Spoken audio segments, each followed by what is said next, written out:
घटनाएं हैं जिनकी सालगिरह मनाई नहीं जानी चाहिए, और हम ऐसी एक सालगिरह पे बैठे हुए हैं।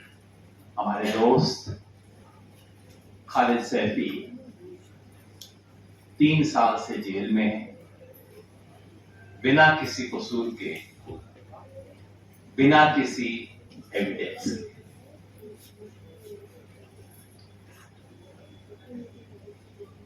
खालिद को मैं कोई 10 साल से जानता हूं,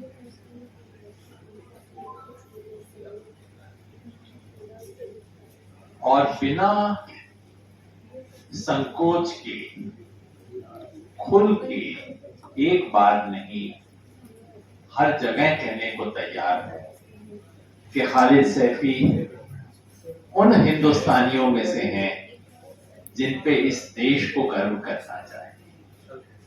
खालिद सैफी उन नेताओं में से हैं जो सिर्फ एक समुदाय के नहीं, इस देश के भविष्य के नेताओं को जब मैं देखता हूं, मैं खालिद सैफी को देखता हूं। इस देश के थिंकर्स और इस देश का विजन बनाने वालों को देखता हूं तो उमर खालिद को देखता हूं, और ये दोनों आज जेल में बंद हैं।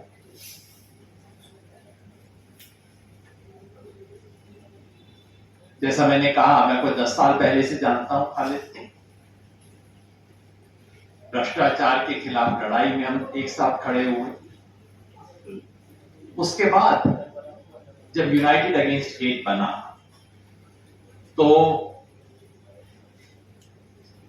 उस वक्त जो लिंचिंग के केसेस हो रहे थे, जगह जगह पे डिस्क्रिमिनेशन हो रहा था, उसकी लड़ाई में खालिद खड़े हुए, हम जैसे लोग भी साथ में जुड़े। और फिर जब सीए आया तो उसके खिलाफ खड़े होकर देश में एक डेमोक्रेटिक तरीके से और संविधान के दायरे में रहते हुए किस तरह से बतौर नागरिक हम इसके खिलाफ प्रोटेस्ट कर सकें, उसके बारे में जिन लोगों की सबसे ज्यादा चिंता थी, उनमें से खालिद सैफी एक। मुझे याद है 19 दिसंबर जब दिल्ली में पहली बार बड़ा प्रोटेस्ट हुआ था, दिल्ली में, देश के अलग अलग इलाकों में हुआ था।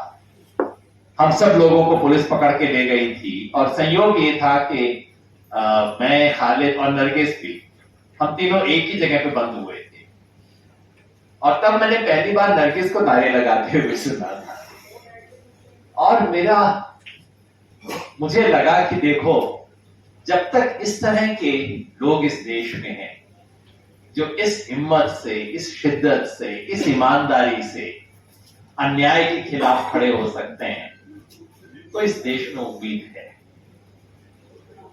शाहीन बाग शुरू हुए, खालिद उसमें भी इन्वॉल्व थे, और जब उनके पड़ोस में खजूरी खास के जो इलाके के अंदर प्रोटेस्ट शुरू हुआ, उसमें खालिद इन्वॉल्व थे। मुझे बुलाया, मैं शायद 3-4 बार वहां गया, बोला, और मुझे याद है खालिद की चिंता क्या रहती थी कि योगेश जी, ये मर्द लोग ज्यादा घुस जाते हैं इसके अंदर, और ये आगे घुसेंगे ना कोई गड़बड़ कर देंगे, इसलिए ये इंश्योर करना है कि सिर्फ औरतें आगे रहें, कायदे से रहें, डिसिप्लिन रहे, किसी किस्म की कोई गलत चीज होने की गुंजाइश ही नहीं छोड़नी हमें। खालिद की चिंता ये रहती थी कि 26 जनवरी आने वाला है, हमें देशभक्ति के गीत बजाने हैं, योगेश जी आप कहीं से रिकॉर्डिंग करवा के भेज दीजिए। खालिद की चिंता रहती थी कि इस देश के जो राष्ट्रीय प्रतीक हैं, उसकी अवमानना किसी किस्म की ना हो। और जब दिल्ली में दंगा शुरू हुआ 24 तारीख को, और 25 को हम लोग इंडियन सोशल इंस्टीट्यूट में मिले, तो सबने खालिद की जिम्मेवारी लगाई कि खालिद, कहीं से भी कोई डिस्ट्रेस कॉल आता है, उस परिवार को रेस्क्यू करना, चाहे जिसका हो, जिस मजहब का हो, जो इंसान हो। हम एक हेल्पलाइन शुरू कर रहे हैं, जिसका कॉल आता है वहां तक जल्द से जल्द हम रेस्क्यू करने की कोई वैन भिजवाएंगे। ये जिम्मेवारी खालिद ने दी। और पता लगा कि अगले दिन वही खालिद उसको, और जब हमें लगा कि एक दो जगह पे दिल्ली में शाहीन बाग, दिल्ली में जो अलग अलग प्रोटेस्ट चल रहे थे नॉर्थ ईस्ट दिल्ली में, कहीं एक आधी जगह गड़बड़ होने की गुंजाइश है, कोई ज्यादा एक्साइटेड हो रहा है, कुछ उठपटांग हरकत ना हो जाए, तो हम सबसे पहले खालिद के बारे में सोचते थे, अच्छा खालिद भाई को वहां भेजेंगे, वो मना कुछ करके कहेंगे कि देखो कोई गड़बड़ नहीं होनी चाहिए।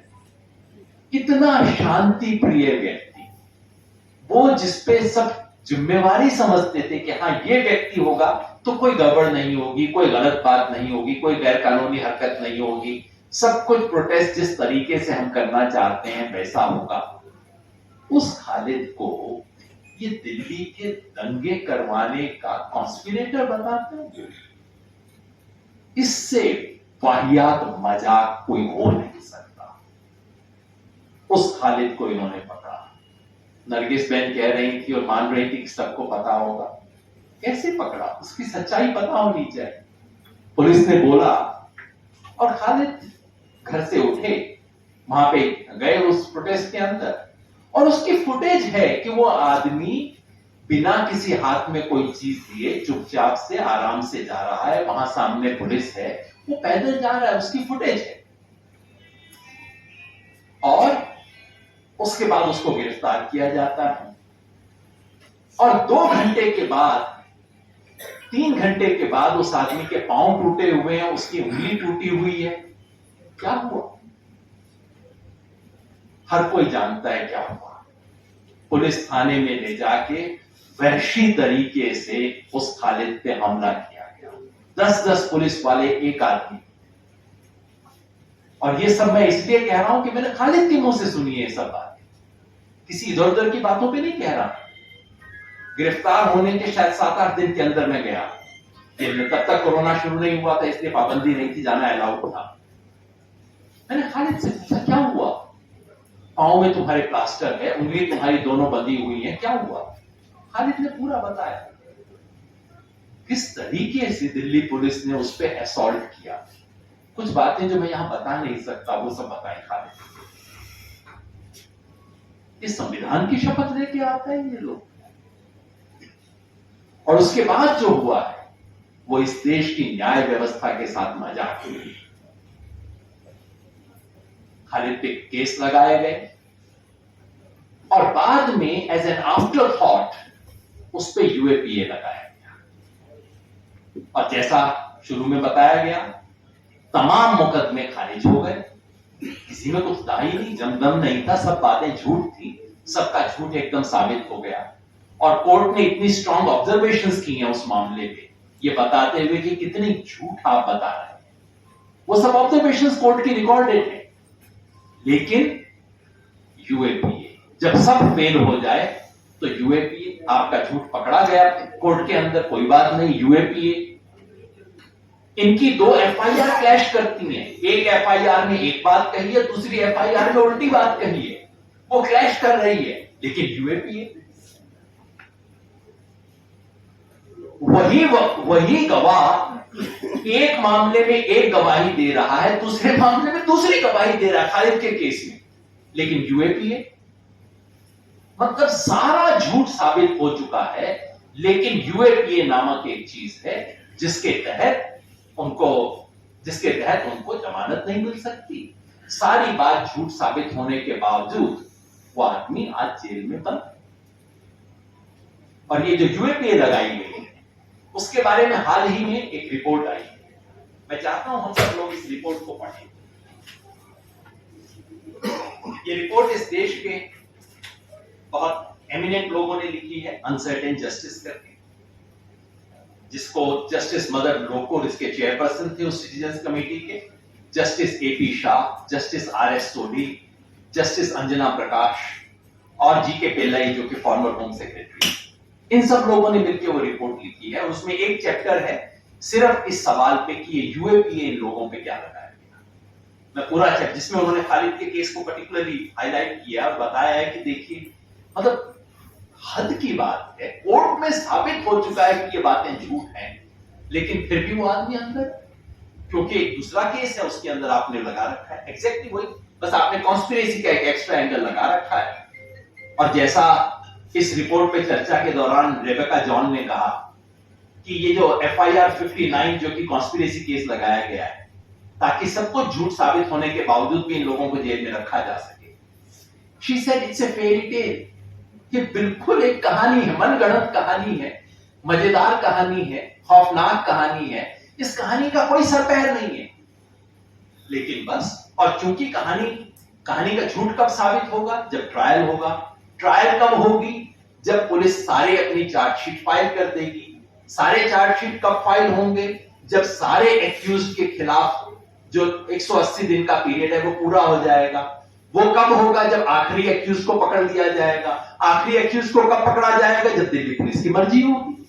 हर 6-8 महीने में एक को पकड़ लेते हैं, फिर 6 महीने ट्रायल नहीं हुआ। तो इससे भद्दा मजाक न्याय के साथ क्या हो सकता है इस देश में? ये कमेटी कहती है, वी फाइंड, बहुत मेजर्ड लोग हैं, जैसा आप जानते हैं, जस्टिस लोकुर वगैरह बहुत ही एक शब्द ध्यान से लिखने वाले लोग हैं। We find that the substratum of the prosecution case, that is the allegation of an overarching premeditated conspiracy, is based on grossly belated statements which are inherently unreliable in law. बार बार ये दिखाते हैं कि जो गवाह है वो गवाह कहता है कि हां मैं इस आदमी को पहचानता था, और गवाही बता कब रहे हैं पुलिस को? 4 महीने बाद। Belated statements. Other features of the investigation, such as identical disclosure statements. 3-3, 4-4 लोग इंडिपेंडेंट पुलिस को स्टेटमेंट दे रहे हैं, और कॉमा फुल स्टॉप सहित स्टेटमेंट एग्जैक्टली वही है जो कि वर्बेटिम रिकॉर्ड होना है। कॉमा फुल स्टॉप इसमें वही है। Inconsistencies between investigations in